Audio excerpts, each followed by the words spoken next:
jovens que comem da porção do alimento do rei, e conforme tu vires, lhe darás com os teus servos. Então ele lhes consentiu nesse assunto, e os provou por 10 dias.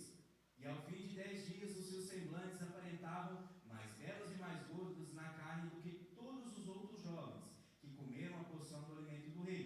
Então Melzar tirou-lhes a porção do alimento, e o vinho que lhes deveriam beber, e deu-lhes legumes. Quanto a estes 4 jovens, Deus lhes deu conhecimento e habilidade em todo aprendizado e sabedoria. E Daniel tinha entendimento de todas as visões e sonhos. Ora, ao final dos dias que o rei tinha dito que haveria de apresentá-los, o príncipe dos eunucos os trouxe perante Nabucodonosor. E o rei conversou com eles. E dentre todos eles não achou ninguém como Daniel, Ananias, Misael e Azarias. Portanto, eles permaneceram diante do rei. E em todas as questões de sabedoria e entendimento que o rei inquiriu deles, ele os considerou 10 vezes melhor de todos os magos e astrólogos que haviam em todo o seu reino. E Daniel continuou até o primeiro ano do rei Ciro. Vamos abaixar as nossas cabeças e ter mais uma breve palavra de oração. Santíssimo Deus, nós entramos em Tua presença, nós pedimos a Tua instrução, a Tua direção para os nossos corações, e que nós entendamos e compreendamos a Tua palavra, e que eu, que estou com a oportunidade, o privilégio de expor a Tua palavra, possa transmitir a Tua palavra de uma forma sucinta, que todos possam entender e compreender as Suas verdades. É isso que eu te peço, e oro no Teu nome, em nome do Teu Filho, nosso Senhor Jesus Cristo. Amém. Amém. A partir dessa quarta-feira, nós vamos iniciar exposições no livro de Daniel. Daniel, provavelmente, a gente vai gastar um certo tempo, em torno de um ano, mais ou menos, se tudo for de acordo com o que a gente espera. Mas pode acontecer outras coisas. Eu espero que em toda quarta-feira que eu tiver pregação, a gente consiga expor um capítulo de Daniel. Só que às vezes, talvez a hora, se nós chegarmos mais para frente, talvez seja necessário mais do que uma pregação para explicar um capítulo todo. A partir de hoje, nós vamos iniciar, como eu disse, o estudo de Daniel. O livro de Daniel é um livro prazeroso de ser estudado, mas é muito complicado também em certas partes. O livro de Daniel ele é considerado o livro de Apocalipse do Antigo Testamento. Então, para que você consiga interpretar o Apocalipse do Novo Testamento, escrito por João, a gente precisa estudar Daniel. Porque as visões que Daniel teve, os sonhos que Daniel teve, a partir do capítulo 7, nos ajudam a compreender bastante o Apocalipse escrito por João. É um livro que requer de nós um estudo aprofundado. Não é um livro que a gente pode só passar os olhos e ler mais ou menos, que a gente vai conseguir entender o que realmente o autor quer passar. Ele é um livro que requer um maior estudo, requer um maior aprofundamento, requer uma maior atenção de nós leitores. O livro de Daniel já foi pregado por vários autores, tem vários comentários a respeito, tem várias formas de interpretação. E até hoje, principalmente quando nós chegamos no capítulo 9, que é 70 semanas, ali já começa a discussão. Ali nós temos várias interpretações diferentes, nós temos interpretação de um povo, de outro povo, nós temos interpretação dos dispensacionalistas, nós temos interpretação do povo judeu, nós temos a interpretação que os preteristas têm, nós temos a interpretação que os reformados têm, nós temos várias outras. Se formos aqui falarmos, vamos chegar a quase 10 formas de interpretar diferente ali, uma coisinha ou outra acaba mudando. Até chegarmos lá, nós queremos hoje pegar esse tempo que nós temos para primeiro fazer um resumo, para entrarmos no contexto do livro. Então, primeiro nós vamos entender o livro, o contexto do livro, por quem foi escrito, a data que foi escrito, que forma que foi escrito, a forma literária que foi escrito. Terminando, nós vamos entrar no contexto do qual o livro foi escrito, o que as pessoas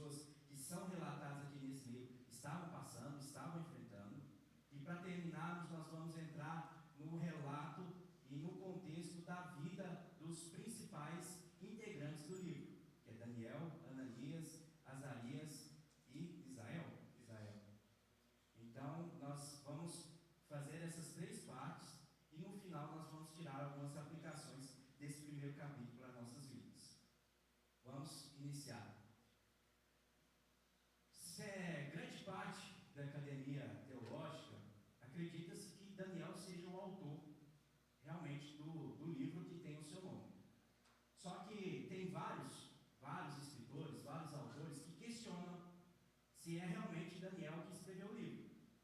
De acordo com esses estudiosos, que vêm crescendo nos últimos tempos, eles acreditam que Daniel não foi escrito por Daniel, mas que esse livro de Daniel não é um livro de profecias, mas era como se fosse uma história de romance que foi escrita milhares e milhares, centenas e centenas de anos, aliás, depois que Daniel morreu.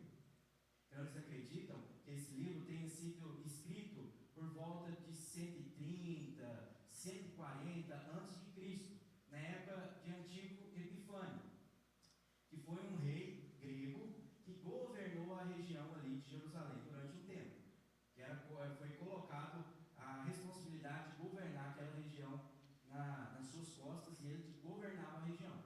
Só que, se nós formos olhar e aprofundar sobre o livro de Daniel, e nós formos pegar a linguagem escrita, a forma de escrita que Daniel escreveu esse livro, e compararmos com a forma de escrita da época de Antíoco Epifânio e da época pós-exílio, ali por volta de 635, 620 mais ou menos, vocês vão ver e vão perceber que essa forma de escrita de Daniel se parece muito mais com a escrita pós-exílio, e não com essa, vamos dizer assim, com essa ideia que surgiu na mente desses estudiosos, que ele tenha surgido na época de Antíoco Epifânio.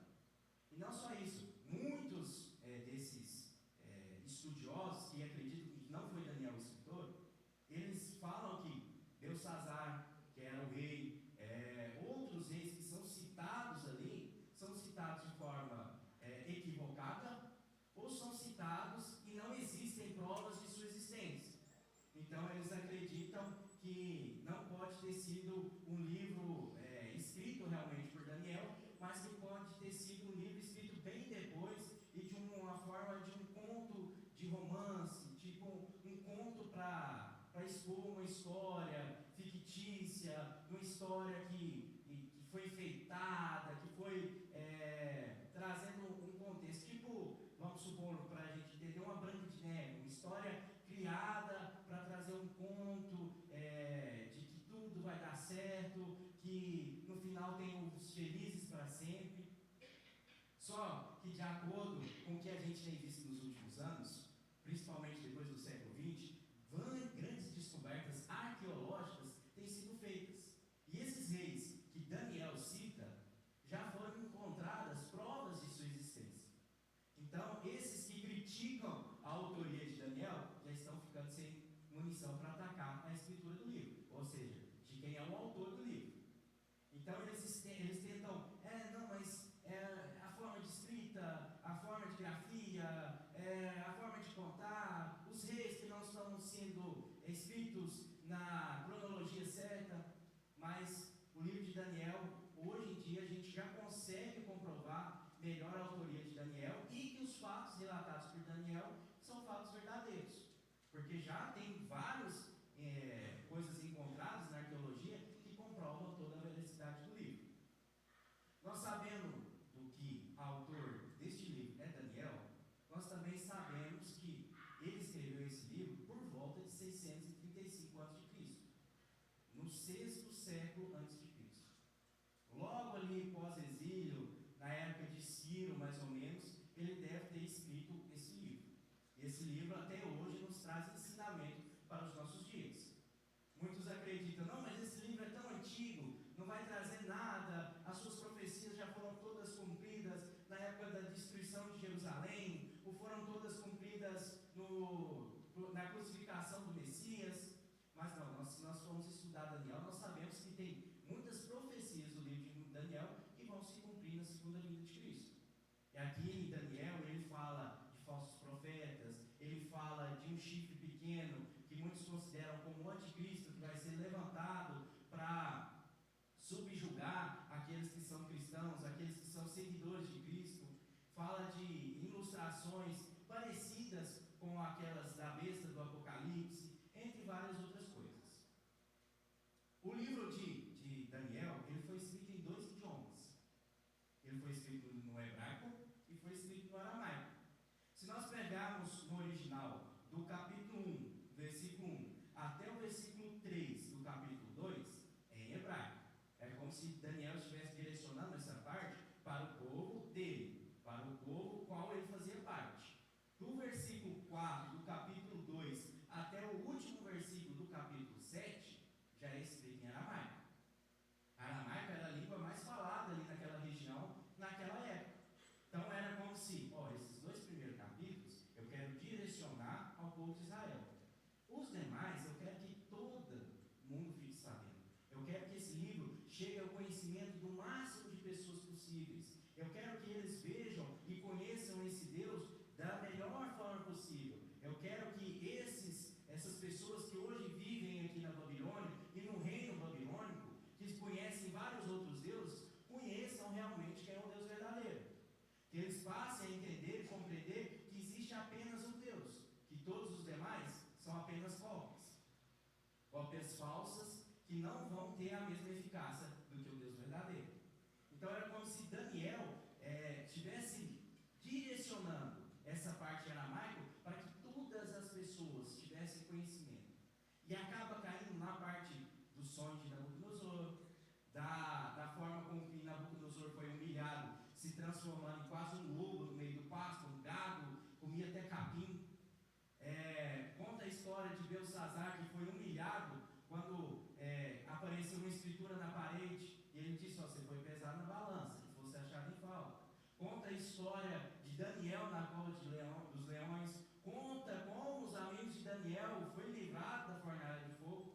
Então, a parte mais, vamos dizer assim, mais conhecida do livro de Daniel, a qual tinha grandes ensinamentos sobre a soberania de Deus, sobre o quão Deus era poderoso, o quão Deus podia humilhar independente que fosse o rei, em quão Deus era maior do que todos os demais, enquanto todos os reis tinham data de entrada e data de saída, ou seja, tinha uma certa data de validade.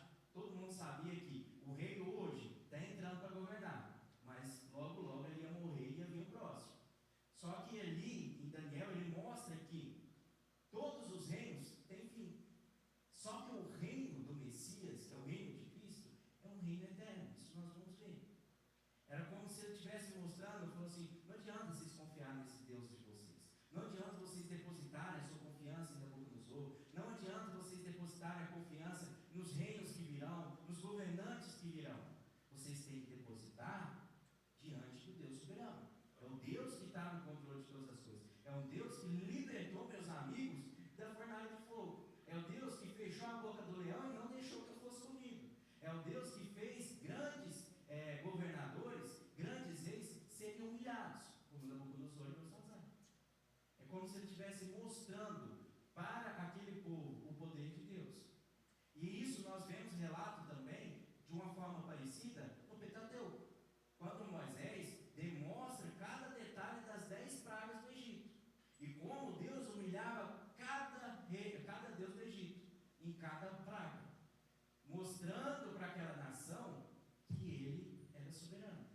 E que todos os demais deuses aos quais eles acreditavam, incluindo o próprio faraó, era coisa inútil diante dele. Era coisa pequena, era coisa que eles consideravam como um grande poder, eles consideravam como pessoas poderosas, mas que para Deus era como nada, comparado ao seu grandioso poder.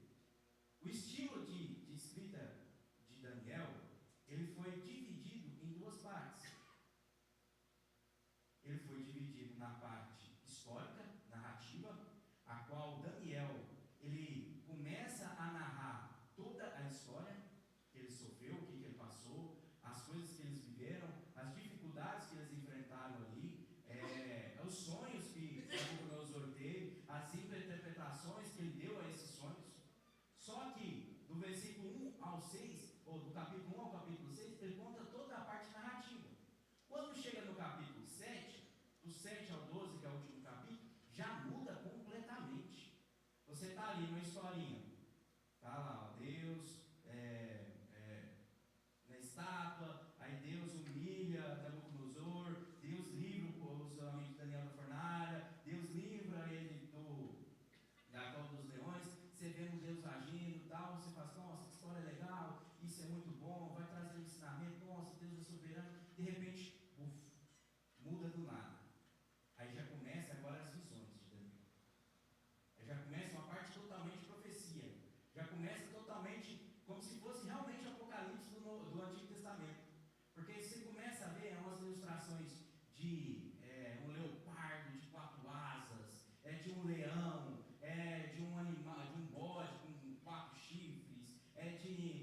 fiquei com mais 2 chifres, de vários e vários irmãos. Você fala, gente do céu, tá uma história assim, ó, legal, que a gente estava entendendo, de boa, de repente muda totalmente o foco do livro, muda totalmente a narrativa, muda totalmente a forma de escrita, muda totalmente a forma de leitura, muda totalmente a forma de compreensão. Enquanto você está até no capítulo 6, beleza, tranquilo de você entender, tranquilo de você compreender, tranquilo de você tirar lições para sua vida. Chega o 7 ao 12, você fala assim, agora complicou. O que eu vou fazer com isso aqui? O que simboliza esse chifre? Esses animais feios, esquisitos, o que isso simboliza? Se você começar a ler Apocalipse e Daniel, após o capítulo 7, com uma criança, capaz que ele deve ter pesadelo à noite. Você vê tantas imagens de animais esquisitos, feios, que aos nossos olhos falam assim, gente, o que é isso? O que isso simboliza? E aí a gente precisa debruçar, a gente precisa estudar, a gente precisa correr atrás, a gente precisa ler, a gente precisa entender, tem que ver o contexto histórico, tem que ver o contexto do livro, tem que ver o contexto da narração, você tem que ver o que cada um simboliza, o que simbolizava aquilo naquela época.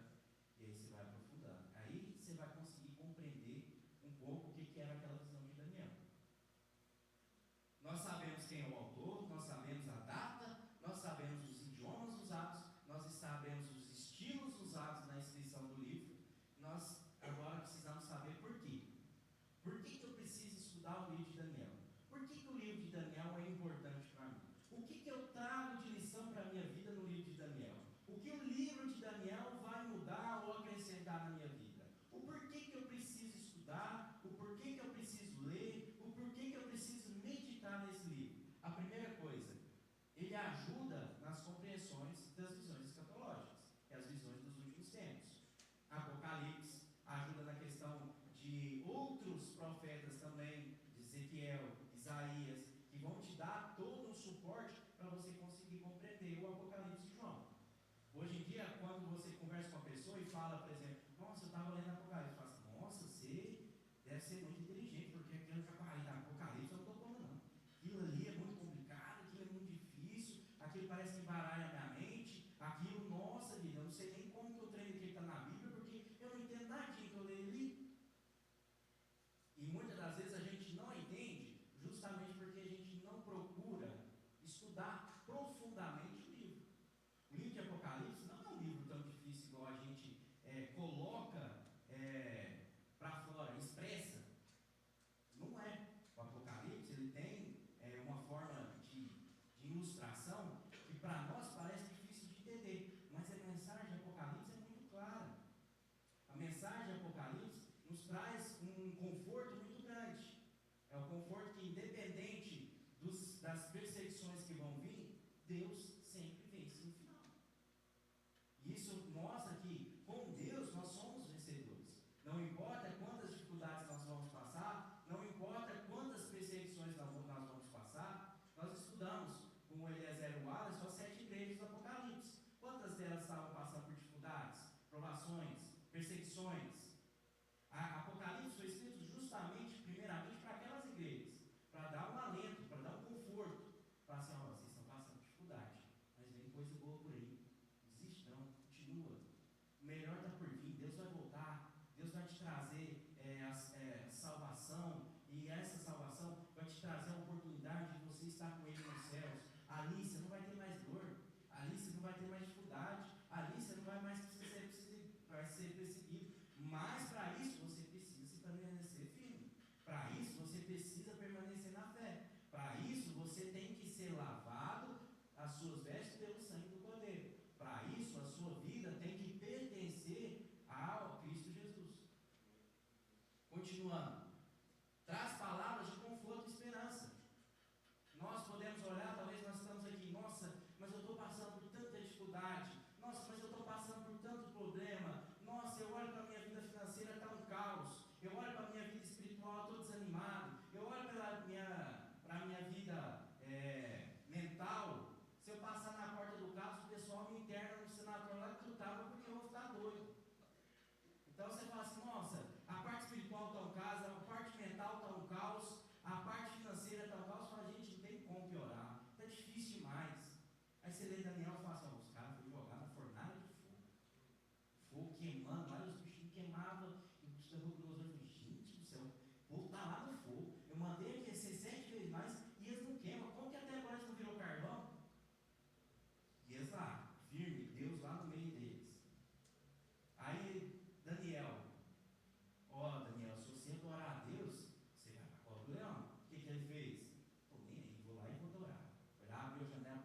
pregação no livro de ajuda, eu preciso buscar mais ler os outros livros que estão anteriormente para me entender o que pode estar falando ali. Preciso ver umas pregações de alguns pregadores bons que podem me ajudar. Eu preciso talvez conversar com um irmão que entende mais do que eu para me dar um apoio, para me dar uma instrução, para me guiar, para me ajudar.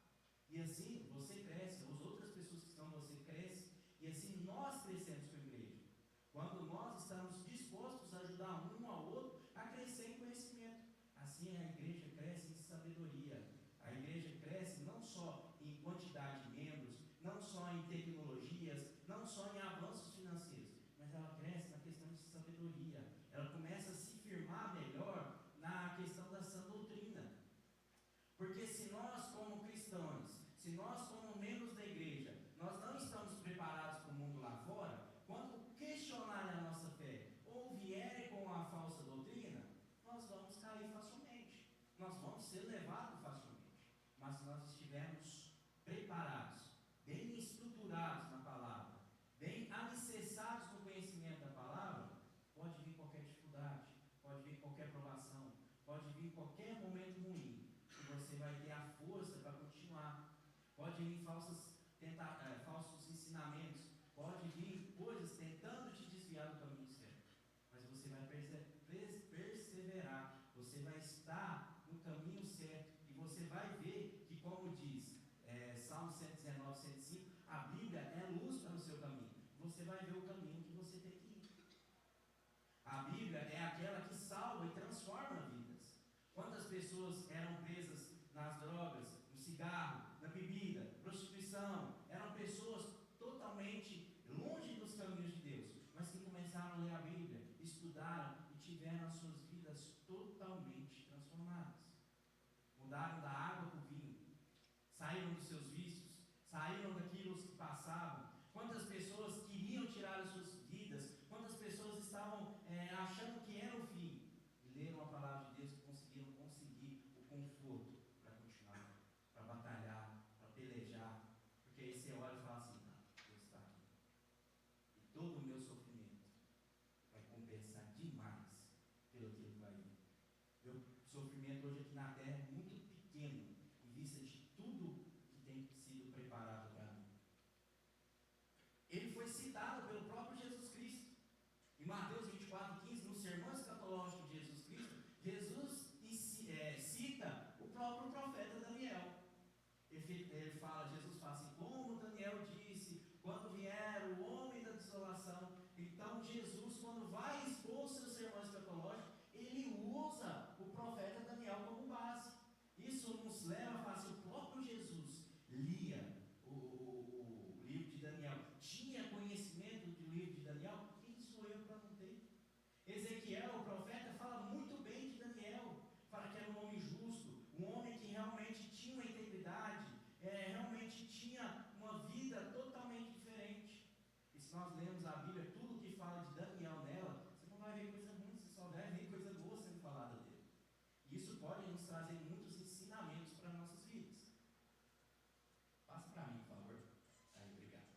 Aqui são os temas. Nós entendemos o contexto da escritura do livro, e agora nós precisamos entender o tema do livro. O principal tema, Deus é soberano. Esse é o que, como se fosse uma cadeia, ali é a base, e os outros são os ramos. Então ali tem um assunto principal, e vem outros assuntos referentes ao principal. Deus é soberano. Aí nós temos os outros assuntos adjacentes. Deus é rei dos reis, e o seu reino é eterno. A própria estátua de Nabucodonosor, no seu sonho, fala que lhe simbolizava 4 reinos, vem uma pedra, derruba aquela estátua. Mostrando que todos os reinos terrestres vão ter seus fins, vão ser destruídos. E cumpriu. Você lembra agora, por exemplo, da Babilônia? Vai lá para ver se ela está em pé.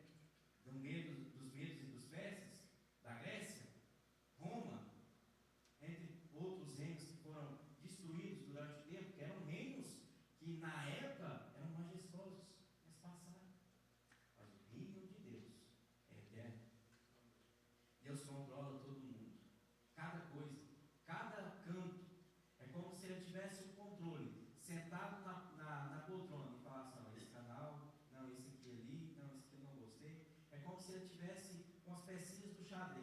e ele comandasse para onde elas vão, o que elas vão fazer, o que elas vão agir, para que a sua vontade seja cumprida.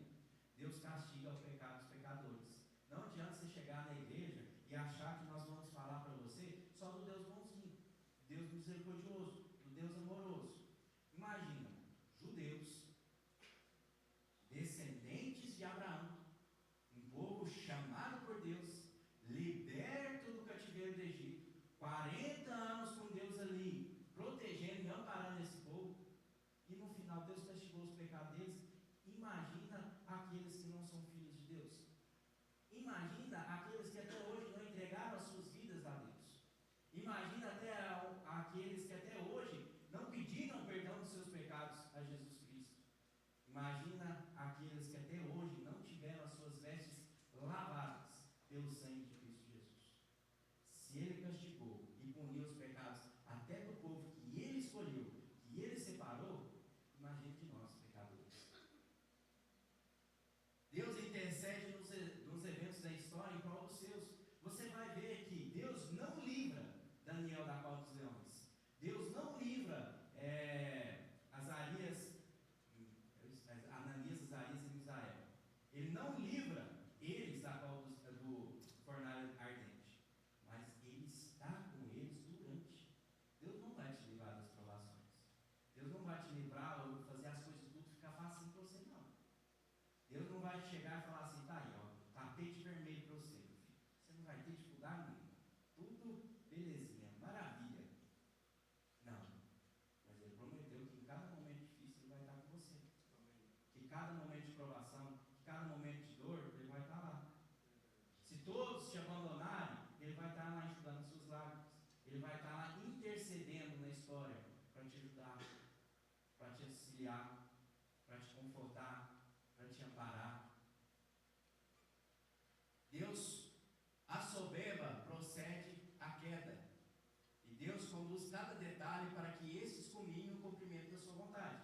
É o que eu falei da pecinha de xadrez. Deus vai direcionando cada detalhe do mundo, seja as coisas boas ou ruins. Tudo acontece de acordo com a vontade dele, para cumprir a vontade dele. A soberba procede à queda. Nabucodonosor, eu construí a Babilônia. Eu sou o maior rei que já existiu na face da terra. Virou aqui um animal. Começou a ser molhado pelo orvalho e comer capim. A soberba procede à queda. Quanto mais orgulhosos, mais soberbos nós somos. Mais longe nós estamos de Deus. E mais perto da queda nós estamos. A importância da fé e do posicionamento contrário ao pecado, independente do que custe. Se vocês não adorarem esse tal, vocês vão ser lançados na fornalha de fogo. Independente, eu vou permanecer fiel. Não vou abrir mão da minha crença. Não vou abrir mão da minha conduta. Eu não vou abrir mão daquilo que eu sei que é certo. Eu não vou abrir mão da vontade do meu Deus. Vai custar a minha vida? Vai custar você jogar na fornalha de fogo, na cova dos leões? Independente disso, eu vou me posicionar. Eu vou manter a minha conduta. E eu vou mostrar ao mundo que eu sou realmente crente. Não só falar da boca para fora. Mesmo que o mal se levante, ele tombará diante de Deus. Nas visões de Daniel nós vemos isso. As pessoas se levantam, os reinos, o chifre que fala blasfêmia, mas no final todos eles caíram diante de Deus. Todos eles foram tombados diante do poder de Deus. Contexto do livro, contexto da questão da história. O exílio, ele não aconteceu uma vez só e pronto, acabou e resolveu o problema. Não. O exílio aconteceu em 3 épocas diferentes. Foi primeiro uma vez, segunda, terceira, e aí na terceira vez que foi a questão da invasão da Babilônia, na terceira invasão é que toda a Israel foi destruída. A primeira invasão era o rei era o Jeoaquim. Judá havia sido vassalo, era escravo do Egito depois da morte de Josias. E após a vitória da Babilônia contra o Egito, Judá agora não mais tinha que ser leal ao Egito. Agora ele tinha que ser leal a quem? A Babilônia. E ele agora tinha que ser leal a Nabucodonosor, não mais ao faraó Neco. Só que Joaquim falou assim, não, eu não quero. quero ser escravo da Babilônia. Eu vou lutar contra essa potência. E o que acontece? Joaquim é preso, Nabucodonosor invade Jerusalém, todos os nobres são levados cativos, e nessa levada está Daniel, Azarias, Ananias, Misael, que eram nobres, que eram da nobreza, provavelmente faziam parte da realeza também, eram como se eles talvez, alguns falam que eles tinham até papel político em Jerusalém, e eles são levados nesse primeiro exílio. Nesse primeiro, o templo não é destruído, muros não são derrubados, a cidade não é colocada em fogo, é só levado cativos, os nobres, e o templo é saqueado, é retirado tesouros. E aí ele tira o Joaquim e coloca o Joaquim, o filho dele, para governar. Só que aí o que acontece? Na segunda invasão, 597 a.C., o Joaquim fala assim: eu também não vou me sujeitar à Babilônia. E ele se revolta. E ele se revolta quando Nabucodonosor, ele viu que o pai dele fracassou, ele viu que o pai dele foi ignorante e acabou perdendo a batalha, mas ele foi teimoso igual o pai, e acabou sendo levado cativo também, e junto dele foram levados mais de 10.000 judeus cativos. E aí o que acontece? Nabucodonosor agora coloca Zedequias, o filho de Joaquim, e agora ele é como um rei fantoche, ele está lá para governar, mas quem manda mesmo é Nabucodonosor. Aí você fala assim: não, agora eles aprenderam. Aí nós vamos para 586. Novamente, Zedequias se rebela contra Nabucodonosor. E vai lá e fala assim: não vou me sujeitar. Aí ele confia que o quê? Que o faraó vai vir auxiliar ele. Aí os profetas falsos vêm para ele e falam assim: você já ganhou. Você pode ter certeza que a vitória é sua. Não precisa ter medo. Pode ter certeza que a vitória é sua. Aí ele fala assim: ó, os profetas estão falando. O faraó vai me ajudar. Certeza que eu ganhei. Só que o que aconteceu? Os profetas eram falsos, mentiu para ele, ele acreditou. E depois que ele viu que era mentira, que as profecias não eram verdadeiras, o faraó que ele esperava vir ajudar não veio. E no final ele acabou sendo capturado. Ele ainda tentou fugir, mas não conseguiu. Foi capturado. Teve que ver de camarote seus filhos sendo mortos na frente dele. E no final os seus 2 olhos foram furados e ele foi levado para a Babilônia cego, para cumprir uma profecia de Jeremias, uma profecia de Jeremias, que falou que ele ia para a Babilônia, mas não ia ver a Babilônia. E foi o que realmente aconteceu. Ele foi para a Babilônia, mas ele não viu porque ele estava cego, porque seus 2 olhos foram furados. Nessa última invasão, foi que aconteceu toda a catástrofe do exílio. Que é, Nabucodonosor ficou 18 meses cercando a cidade. Depois disso houve fome extrema, doença, colapso social. Jerusalém é invadida depois desses 18 meses, saqueada, destruída. O templo de Salomão é completamente destruído. Os muros são derrubados. O palácio real e suas casas são queimadas. Os utensílios do templo são levados. Zedequias tenta fugir, como eu falei, mas é capturado, seus filhos são mortos. E depois ele é levado à Babilônia com seus olhos furados. E depois disso é colocado Jedaías como governante confiante de Nabucodonosor. Ele governou 1 mês, 2 meses, e o pessoal que ficou do exílio, que não foi levado à Babilônia e ficou em Jerusalém, acabou se rebelando contra ele e acabou matando ele. E aí eles ficaram sem governantes. E acabou eles mesmos nomeando algum chefe e ficou a responsabilidade. Nós sabemos o contexto do livro, sabemos o contexto do exílio e o contexto agora dos personagens. Da Babilônia a Jerusalém dava 1.100 quilômetros de distância. É uma caminhada de 4 a 5 meses. Imagina você 4 a 5 meses caminhando no deserto com soldados babilônicos do seu lado, você algemado para não fugir, sendo levado para uma cidade, para um país que você não conhece. Não só isso, eles tinham, de acordo com os estudiosos, em torno de 14 a 16 anos. Agora você imagina, um recém-jovem sendo formado, ele ainda estava conhecendo as coisas, ele ainda não tinha o entendimento, ele não era uma pessoa madura, era uma pessoa que estava começando a viver a vida, estava aprendendo realmente as coisas ainda, estava agora que estava entrando realmente na sua melhor parte, vamos dizer assim, na sua melhor fase da vida, que é a juventude, onde ele tinha todo o vigor, poderia fazer grandes coisas, poderia alcançar grandes coisas. Agora ele está sendo levado para a Babilônia, cativo, exilado. Ele chega lá e fala assim: eu não sei o que eu vou ver eu não sei o que eu vou enfrentar, eu não sei o que eu vou passar. Imagina o que pode ter passado na cabeça desses jovens. Daniel e seus amigos eram da nobreza, como eu falei. Além de tudo isso, vamos supor, vamos pensar aqui, eu sendo tirado da minha cidade, sendo levado para uma cidade a 1000 quilômetros de distância, provavelmente eu presenciei a morte de todos os meus parentes e das pessoas próximas. Então eu já tenho um trauma de presenciar essas mortes. Eu já sou levado para um país a 1000 quilômetros de distância. Fico de 4 a 5 meses caminhando no deserto. Chego lá, eu vou enfrentar um mundo totalmente diferente do que eu via. E eu ainda chego lá e eu tenho meu nome transformado e mudado. Para um judeu, o nome deles era a coisa mais importante. Simbolizava a sua essência, quem que eles eram. E chegando lá, eles foram transformados, eles foram mudados os seus nomes. E os nomes que eles tinham que louvavam a Deus, agora foram transformados para louvores dos deuses da Babilônia. Era como se eles quisessem, a partir de agora, vocês jovens, vocês vão agora esquecer aquela vida que vocês viviam. Vocês vão esquecer o Deus que vocês serviam. Vocês vão esquecer aquilo que vocês viviam antigamente. A partir de agora, vocês vão ter uma vida. Eu vou transformar vocês na marra. Vocês não vão ter opção de escolha. Eu vou transformar vocês no que eu quero que vocês sejam. Vocês não vão ser mais aquelas pessoas que vocês eram. Aqueles jovens tementes a Deus, que serviam a Deus, que eram judeus. Não, vocês agora vão ser babilônicos. Vocês vão ter nome babilônicos. Vocês vão vestir como babilônicos. Vocês vão comer como babilônicos. Vocês vão viver como babilônicos. Aquela velha vida acabou. Agora você imagina a pessoa chegando lá e vendo tudo isso, enfrentando tudo isso, passando por tudo isso. Aqui nós temos uma tabela que mostra a transformação dos nomes.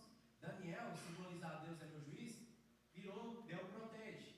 Ananias, Deus tem sido gracioso, virou a ordem de Acu. Misael, quem é como Deus, virou quem é como Acu.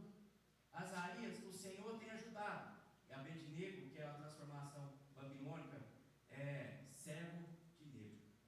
Agora você imagina, você chegando em um país totalmente diferente e sendo obrigado a deixar toda a sua vida para trás, sendo obrigado a seguir crenças que você não acredita, sendo obrigado a fazer coisas que você não achava certo.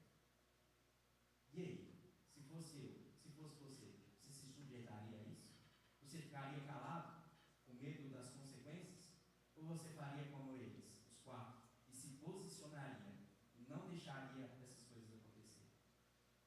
Eles poderiam até ter nomes diferentes, eles poderiam até viver diferente, eles poderiam até estar num país diferente, mas a sua fé e a sua firmeza por Deus, eles não perderam, mas perseveraram até o fim. E Deus recompensou cada um deles.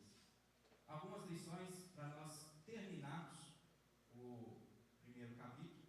Então nós sabemos que o livro foi escrito por Daniel, no 6º século. Foi escrito contando a história de um povo do exílio que passou grandes dificuldades, enfrentou grandes perseguições, teve que mostrar a sua fé, teve que se posicionar, teve que manter firme, não desistiu, não abalou, mas confiou na esperança das coisas que poderiam surgir depois, que Deus tinha prometido para eles, através das profecias dos outros profetas que Daniel e seus amigos tinham acesso. Que tempos melhores viriam, que o tempo do final de suas tribulações chegariam, que o tempo do fim do pecado no mundo acabaria, que viria o Messias que salvaria o seu povo, que viria um tempo agora de glória para Israel e não mais aquilo que eles estavam presenciando. E eles permaneceram firmes nessas promessas de Deus e não desistiram. E assim nós podemos tirar lições importantes para a nossa vida nesse capítulo 1. No versículo 2, já fala que Deus deu Jeoaquim. Não fala que Nabucodonosor tomou ele à força, não fala que Nabucodonosor levou ele pela sua própria força, mas fala que Deus deu Jeoaquim. Isso mostra que Deus concedeu a Nabucodonosor a oportunidade de conquistar esse povo. E eles foram conquistados por causa dos seus pecados. Era o castigo de Deus a eles. Se nós lemos Isaías, Ezequiel, nós vamos ver que Deus já prometia: vou levantar um que vai castigar o meu povo, vai escravizar o meu povo, vai exilar o meu povo, para mostrar para eles que eu sou soberano, que eu sou o único Deus, que eles têm me abandonado, que eles têm agido com rebeldia, que eles têm agido com pecado, e que eu preciso punir eles, para que eles possam voltar aos caminhos certos, para que eles possam voltar a mim e abandonar as suas velhas vidas. Deus soberano, que julga e castiga o pecado. O versículo 4 fala das qualidades dos jovens. Nabucodonosor não queria um jovem franzininho, fraquinho, que não tinha conhecimento, que não aparentava ser uma boa pessoa. Não, aqui fala que ele queria alguém bem aparente, inteligente, conhecedor. Ele queria alguém que realmente fosse acrescentar na vida dele, que fosse realmente trazer alguma coisa boa para Babilônia. Nabucodonosor, inimigo de Israel, queria os melhores. E aí a gente pode tirar isso de lição para nossas vidas. Aí você vai perguntar, mas como? Nós também temos um inimigo que quer os melhores. Satanás. Quando a gente está na igreja, se a gente estiver só sentado esquentando banho de braço cruzado, a vida vai ser maravilha. Você pode ter certeza que nada vai acontecer. Mas a partir do momento que nós nos posicionamos, que nós mostramos ao mundo quem somos, através de nossas atitudes, de nossas falas, e realmente mostramos que somos crentes nas nossas atitudes, nós vamos ser perseguidos, nós vamos ser confrontados, nós vamos ouvir coisas que muitas das vezes nós não merecíamos, nós talvez vamos ser perseguidos, vamos ser caluniados, difamados, mas a gente tem que permanecer firme, porque Satanás não quer aquele que não dá fruto. Satanás quer aquela árvore que germina, que dá fruto, que alcança almas, que ajuda na igreja, que lê a palavra, que ora, aquele que busca a Deus de verdade. É aquele que Satanás quer tirar da igreja. Agora, aquele que está na igreja simplesmente por estar, Satanás já está fazendo parte do time dele. Então, ele prefere você dentro da igreja, de braços cruzados, sem fazer nada, sem acrescentar em nada, do que você lá no mundo, porque para ele ainda está melhor. Porque aí você vai morrer enganado, achando que é o crente, e vai acabar no inferno. Por isso nós temos que ter a certeza da nossa salvação, e essa salvação ela é mostrada, como diz Tiago, através das nossas obras. É realmente nos posicionarmos diante do mundo e mostrarmos que não, nós somos diferentes, nós não somos como vocês. O versículo 8 nos fala que Daniel propôs em seu coração não se contaminar. Isso deve partir de nós também. Nós nesse mundo, nós devemos propor em nossos corações, não vou me contaminar, não vou ter o pecado, não vou fazer aquilo que não é da vontade de Deus, não vou cobiçar aquilo que é errado, não vou tocar naquilo que vai trazer alguma consequência ruim, não vou fugir dos preceitos da verdade de Deus, não vou falar coisas que podem desagradar ao meu Deus, não vou agir de uma forma que demonstre que, em vez de ser crente, eu demonstre que eu sou igual aos demais. Então, que no nosso coração nós tenhamos realmente o desejo de não nos contaminarmos. Falar assim, eu sou obrigado a viver nesse mundo até Deus voltar, mas até que Deus volte, eu vou permanecer firme na minha fé e não vou me contaminar, não vou me juntar com eles. Salmos 1, não sento na roda dos escarnecedores, não me detenho no conselho dos ímpios, nem ando no caminho dos pecadores, mas me afasto de tudo isso. Antes eu medito na lei do Senhor. Esse deve ser o nosso desejo. Afasta do pecado, longe do pecado, deixa o pecado para lá e vamos buscar a cada dia mais crescer, não só em estatura e em barriga, porque a gente vai comendo e a gente vai engordando, mas também em conhecimento da palavra de Deus, para que assim nós consigamos resistir às dificuldades que vai nos vir. Versículo 9 nos fala que Deus havia trazido Daniel ao favor. Então Deus age na história em favor daqueles que são seus. Deus viu, Deus fez com que Daniel alcançasse os olhos do príncipe dos eunucos, graça. E ele olhou para ele e falou assim, eu acho que não vai dar certo e tal, mas Deus fez com que ele acabasse concordando com Daniel, para que Daniel não se contaminasse. Então, se você propõe no seu coração, não quero me contaminar, Deus vai te ajudar nessa caminhada. Porque com as nossas próprias forças nós não vamos conseguir. Nós precisamos desse alicerce, dessa companhia, dessa força que Deus nos dá. Versículo 12. Versículo 12, o cara fala assim, não, mas eu tenho medo da minha cabeça, eu tenho medo de morrer, eu tenho medo de o rei acabar me matando. Mas Daniel falou assim, eu te imploro, faz o teste, não deixe de fazer não. Às vezes nós temos as dificuldades, como Daniel teve, a pessoa não estava querendo, Mas ele falou assim, eu te imploro. E ele não desistiu, ele continuou. Ele falou assim, eu estou tendo uma dificuldade, eu estou tendo algum empecilho, eu estou tendo algo que pode me impedir de alcançar meu objetivo. Mas eu não vou desistir, eu vou continuar, eu vou permanecer. Não, por favor, eu te imploro, eu peço que você atende para o meu clamor. E Daniel não desistiu até que conseguiu o seu objetivo. Versículo 15, e aí vem a recompensa. Depois dos 10 dias, olharam para Daniel e falaram, não, mas você está melhor, muito melhor que os outros. Então vocês vão ficar. Vocês vão ficar da forma que vocês propõem. Mas eles conseguiram esse feito, não pelas suas próprias forças, mas porque Deus auxiliava. Deus abençoou que achasse graça no chefe do mundo. Deus abençoou que os vegetais fizessem efeito. Porque, normalmente, se você falar com um nutricionista, fala só, se você comer fruta e legumes, você vai emagrecer, não engordar. Lá pelo contrário, você engordou, ficou forte, ficou bonito, ficou com a pele vistosa. Aí você fala assim, mas está errado. Eu como tanto legume e não fico bonito igual a esposa, comeu só legume e água e ficou forte. Estou lá na academia pelejando, esforçando, e meu braço é fininho até hoje, não vai para frente. E esse povo comendo verdura e água, crescer ficou bonito. Mas é justamente a provisão de Deus, Deus ajudando, Deus fazendo com que eles alcançassem isso aos olhos do povo lá de fora, para que o propósito de Deus fosse cumprido na vida deles. No versículo 17, e é o penúltimo que eu vou ler, Deus deu conhecimento, Deus deu habilidade em todo aprendizado e sabedoria, e além para Daniel ele deu a interpretação dos sonhos. Aí você vê, provisão de Deus. Deus levou Daniel lá, deu a capacidade de interpretação para quê? Você fala assim, mas por que Daniel precisava de interpretação?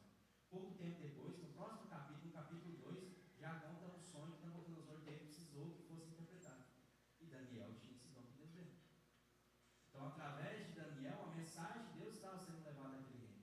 Através de Daniel, a mensagem estava sendo levada à maior potência do reino, que era o rei Nabucodonosor. Através de Daniel, o propósito de Deus estava sendo cumprido na história. Através da vida de Daniel, Deus estava usando ele para transformar vidas, para levar a sua palavra adiante. Que nós sejamos como Daniel, ferramentas para transformar a vida, para levar a sua palavra, para mudar as pessoas, para transformar pessoas.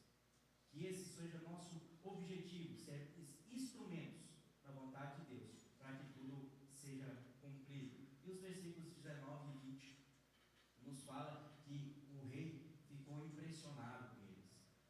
E realmente essa é a consequência.